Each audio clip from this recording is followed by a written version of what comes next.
If you had ever used a computer, played video game, had done a video call or just gone through the internet, then in some point of your life you have definitely used a Microsoft product. It was of this reason that every person in the society had used a Microsoft product in their daily life, and this demand of their products led Microsoft to become now a trillion-dollar company.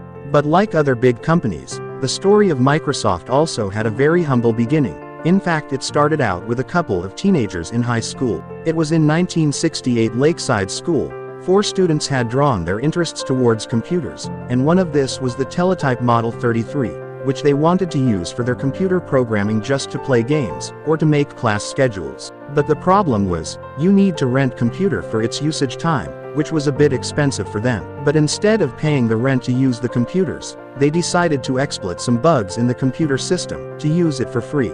Initially their plan was successful, and they were completely able to do whatever they wanted to program. But eventually, the Computer Center Corporation caught them stealing the computer usage time, and the company immediately banned these students from using their computer system. The 4 banned students were named Kent Evans, Rick Warand, Paul Allen, and Bill Gates. Soon after they were banned, they decided to form a group named Lakeside Programmers Club, in order to make some money with their programming abilities, while helping companies to fix the bugs in their computer system.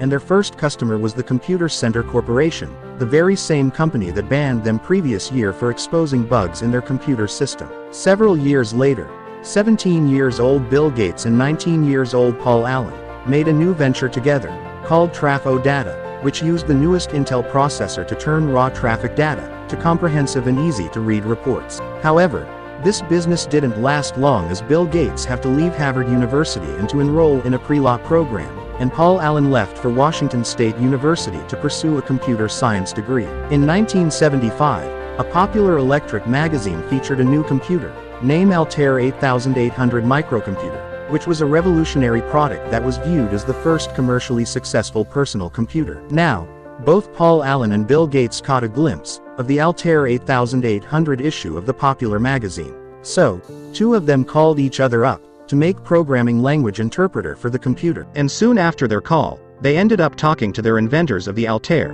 who were MITs, where Gates and Allen claimed to have a working interpreter for the computer ready to go. MITs was quite interested in one of these interpreter, so Gates immediately started working on the interpreter, while Paul Allen built a simulator for the interpreter. On the way to present their product to MITs, the boot-up system of the interpreter still wasn't ready, so the last bit of code was actually written on the way to the meeting to MITs. When they arrived at the meeting with MITs, they still haven't run a full test of the interpreter they just made. During the actual meeting, they ran the interpreter for the first time, where it worked perfectly, and MITs agreed to sell Gates and Allen interpreter product as Altair Basic. Over the next couple of years, the success of the Altair Basic made Microsoft a multi-million-dollar company. In 1980, Microsoft's revenue was nearing $30 million, when they decided to open up their first international office in Japan. A year later, Gates and Allen started negotiating with the giant of the computer industry, named IBM, in order to make Microsoft the main operating system on IBM's upcoming personal computer.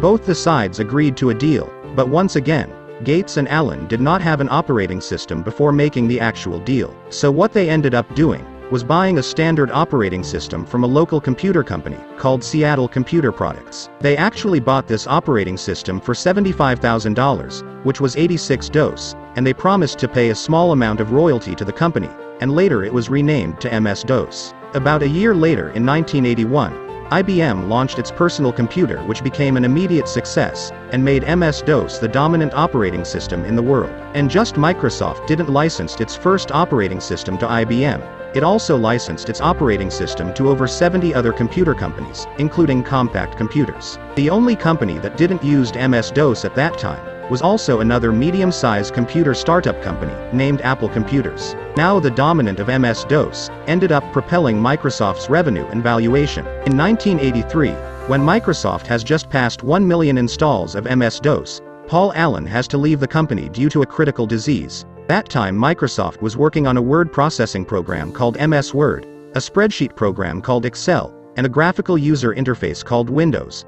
Now, to compete with Apple's graphical user interface, Microsoft launched its Windows 1.0, just 2 years later. On March 13, 1986, Microsoft launched their first IPO when the company was valued over $350 million, which made Gates' net worth of about $150 million, and also making some of his employees millionaires. After the launch of their IPO, Microsoft acquired Forethought, who owns PowerPoint. Later Microsoft built their own system using their own software, which is today known as Microsoft Office, which includes Microsoft Word, Excel, PowerPoint, and few other applications, which was a truly cross-platform and was available on a variety of computers. The success of Microsoft Office, along with Windows, made Bill Gates a billionaire, just at the age of 32, making him the youngest billionaire ever in history. In 1995, Microsoft launched their Windows 95, which was a revolutionary product of its time, and Microsoft spent a huge sum of money for its advertisement,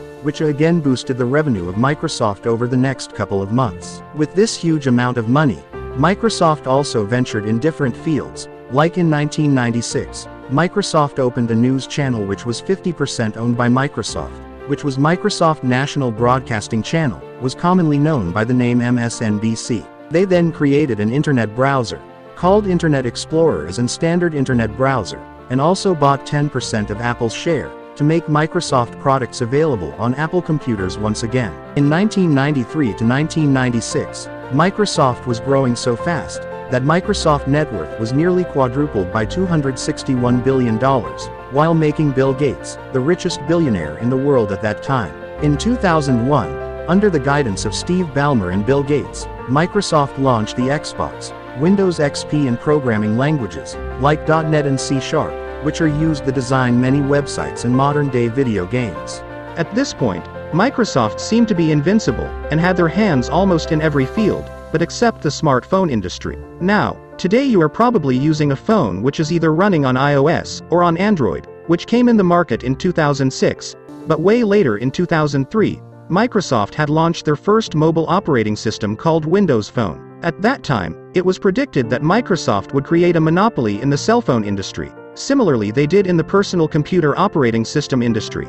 But in reality it didn't happen, and there were basically two reasons that prevented Microsoft to become the giant of this industry. Bill Gates didn't view the mobile phone as a multi-purpose device. Instead, he thought that people would be more satisfied by using multiple gadgets for their multiple purpose, like a computer for computer task, one gaming device for games, one tablet for entertainment and one phone just for calling people, and so on. However, this idea of Gates didn't work, and the next reason was Steve Jobs. When Steve Jobs returned back to the company, Apple started growing again, but slowly with several innovations, like the iPod, iTunes, and many more, and also the operating system was also captured by 10% by Apple, which created a significant ground for its user base. Therefore, Apple had enough capital to reinvest into a new product that could merge all of your devices into a single device, which was the iPhone. The iPhone was launched in 2007, which immediately took over the world, and Microsoft had no chance of competing with iPhone. Microsoft also launched Windows Phone in 2010,